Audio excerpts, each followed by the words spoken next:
How's it going? Hope everybody had a great long weekend. I know I did. But now it's time to get back to reality. So, anyway, here to review you for the third test, but like we've said in class, kind of the first real test over ecology. So, we're going to talk about a few things. Thursday, we went over some questions in class. Those are, again, very, very similar to what you're going to see on the test. There's 40 questions. It's all multiple choice. You'll use a Scantron, so please make sure you bring a good pencil to class tomorrow. And don't forget, just have your review out right when you get to class. Go ahead and get your phone put in the box. We'll go ahead and collect phones on test day.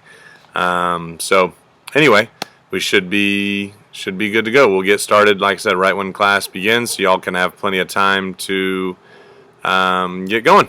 So anyway, looking through the test, first of all, I guess there's a lot of kind of breaking down. There's again 40 questions. There's probably seven or eight questions on the symbiotic relationship. So remember, that was when we did the Good Buddies activity, and we had to find the matches, and then you kind of researched and looked up kind of what your match meant.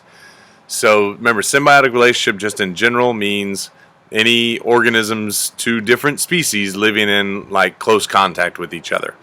So then there's different types. So you have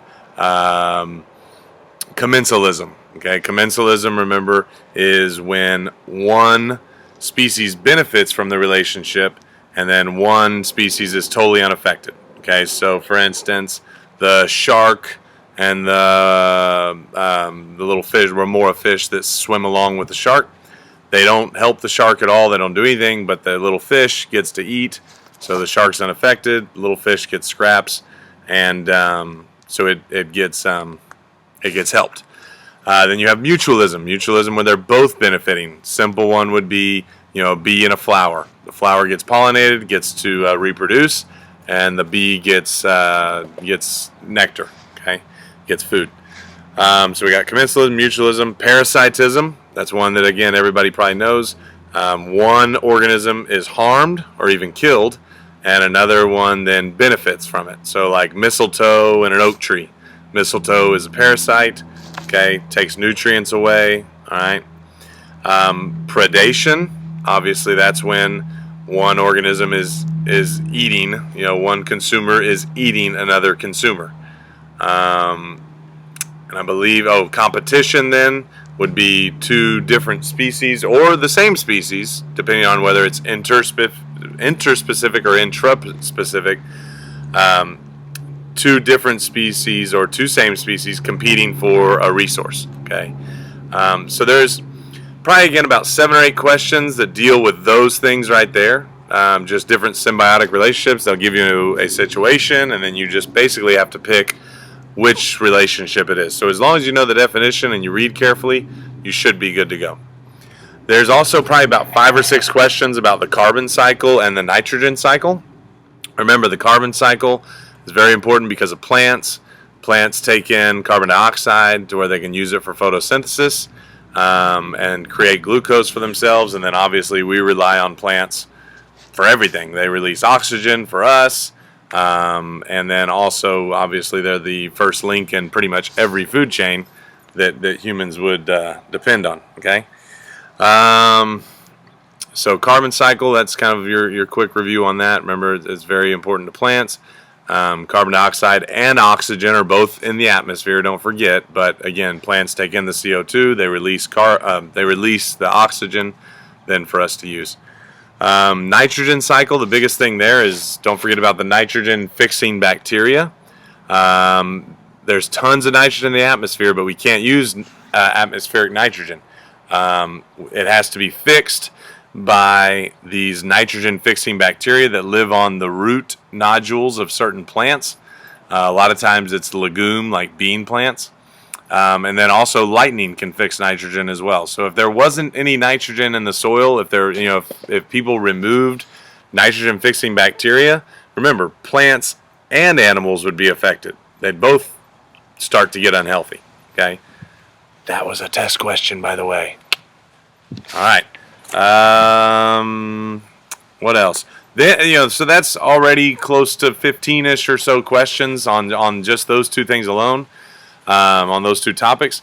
A lot of the test is interpreting graphics, like looking at a pyramid that we talked about in class and saying, okay, which level on the pyramid has more energy, or which level has less energy, or which level would have 1% of the original energy. Well, remember, if producers start with 100% of the energy, you use the 10% rule, and then so a producer would be 100%, primary consumer would be 10%, secondary consumer 1%, 0.1, and so on and so on. Okay, so as long as you remember the 10% rule with those types of questions, and again, read carefully and make sure you look at what level is it looking for, or what percentage is it looking for, then that should be fairly easy.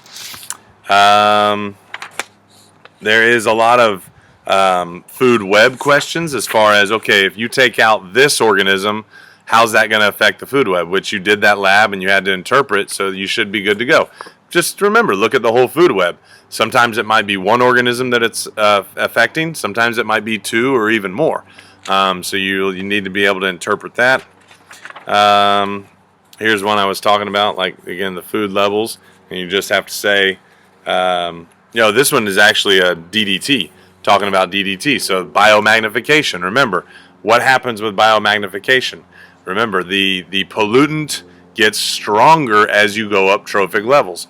And trophic level, what's that? Hopefully nobody's saying that. But remember, each of these would represent a trophic level. The producers are the first trophic level, primary consumer, second trophic level, secondary consumer, third trophic level, and so on and so on. Trophic levels are just feeding steps, okay? There's a couple questions. We talked about it at the very beginning of the unit, but there's a couple questions about what happens to a lot of the energy as it goes up trophic levels.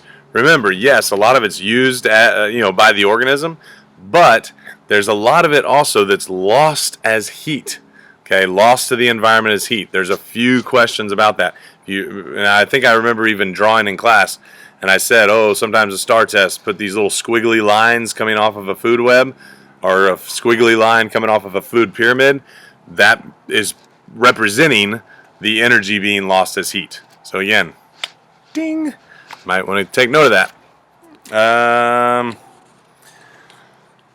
Another food web question there. Stop trying to pause it. Just kidding. Another food web question kind of explains a situation about the food web, and then you just have to pick which food web it is. Another energy pyramid one. Just some general questions about, what type of organisms are producers? Plants. Or phytoplankton if it's the ocean. Food chain question. Here's a few about succession. So there are a few about succession. You need to make sure you remember primary succession is when there's no soil. Okay, secondary succession is when there is soil. So primary succession would be like after a volcano.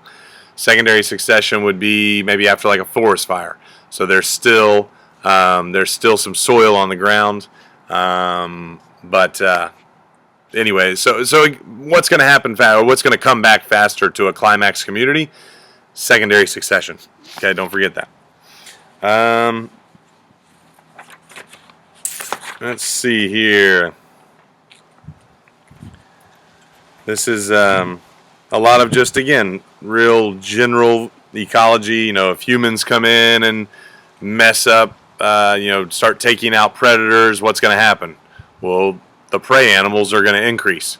So there's a lot of questions about, okay, if this animal is taken out of the ecosystem, or if this animal's hunted to extinction, what's going to happen to the ecosystem? Well, again, if it's a predator being taken out, well, then the prey animals are going to increase in number. If it's a prey animal being taken out, well, then the predators are going to decrease in number because they're losing their food. So make sure you remember that general rule of thumb. That was part of the weasel lab, the bean lab we did, was to hopefully see that. more kind of food web, interpreting food webs. Some general, invasive species. Don't forget, and if an invasive species comes in, that's not a good thing for an ecosystem. Why? Because most of the time they don't have any natural enemies in that area. Most of the time, if an invasive species is introduced, it's going to do really well and start out competing the other organisms that are natural to that area. So make sure you keep that in mind. Here's this graph. This is what your that's what your bean lab graph should have looked like. Basically, it's showing you that as prey animals increase, it's going to be followed by a predator increase. And then as prey animals decrease, it's going to be followed by predator decrease. So predator and prey relationship are in direct correlation with each other as far as one goes up, the other follows. One goes down, the other follows. But which one is following? The predators, okay? The preys kind of start, and then the predator follows suit, okay? Oh, yeah. So that's really about it. Again, more mutualism, commensalism, that kind of stuff. The end of it is where the cycle questions are. Oh, and just again, we call those biogeochemical cycles. What are we actually cycling? Are we cycling energy, or are we cycling materials? Materials. So when the test questions talk about the cycling of materials, it's talking about materials, carbon and nitrogen and water and things like that. Okay? Although there's no water questions. But anyway, that is about it from me. Coming to you live from Strauch Casa in the backyard today, enjoying the Cowboys game. And anyway, if you guys have any questions, feel free to message me on Edmodo. And if not, then I will be there in the morning, probably about 7:50. We do have another one of our 4 kids sick right now. Yay, that's always fun. So he's doing better. So hopefully he'll go to school tomorrow and I'll be able to be there. If for some reason he's not, then I'm probably going to have to take at least the morning off, and I wouldn't be there till after mega lunch. Again, not anticipating that to happen, but just to give you a heads up that if you happen to have a sub, you still will take the test tomorrow, and that I should be there in the afternoon. But again, crossing the fingers that he stays good and he can go to school tomorrow. So peace out. Have a good rest of your Sunday. Let me know if y'all have any questions. Wait, where is it? Oh, there it is.